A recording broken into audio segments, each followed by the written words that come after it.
তো বন্ধুরা দেখো, এত কিছু মানুষ গিফট কিসে পায়? বিয়ে বাড়ি, জন্মদিন, অন্নপ্রাশন। আর আমি এত কিছু গিফট নিয়ে বসেছি, খাট ভর্তি, আমি চাপা পড়ে যাচ্ছিলাম। আর এই সব গিফট হচ্ছে শ্রাদ্ধ বাড়ির, আমার শাশুড়ি মার, মৃত শাশুড়ি মার স্বর্গীয় শ্রাদ্ধের উপলক্ষে যে অনুষ্ঠানটা করা হয়েছিল, তার উপলক্ষে এত সব গিফট। কি বলবো, আর কিছু বলার নেই। এগুলো আনবক্সিং করব, সেই জন্য একটা ছোট্ট করে ক্লিপ বানিয়ে নিলাম যে কি কি পেয়েছি। এই যে দেখো, প্রথমে একটা চুড়িদার পেয়েছি। আমি যা যা পেয়েছি, অনেক অনেক ড্রেস পেয়েছি, চুড়িদারের পিস পেয়েছি, শাড়ি পেয়েছি, অনেকগুলো শাড়ি শাড়ি পেয়েছি, ড্রেস পেয়েছি। শাড়ি তো মানে এই ঢাকাই, কি বলবো, আর এ তো শেষ হবে না যত দেখাবো।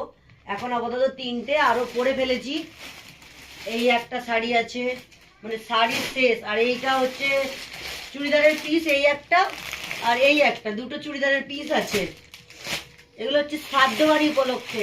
এত যে গিফট পাওয়া যায় সত্যি ধারণার বাইরে, যে শ্রাদ্ধ বাড়িতেও মানুষ এত কিছু সুন্দর জিনিস দেয়। আর এটাও হচ্ছে একটা চুড়িদারের পিস। সব চুড়িদারের পিস আমি পেয়েছি, আর বাকি আরো কিছু আছে। তো ঠিক আছে, চলো আমরা আনবক্সিং করে নিই, তাহলে আবার পরে এটা দেখা যাবে। চলো, টাটা।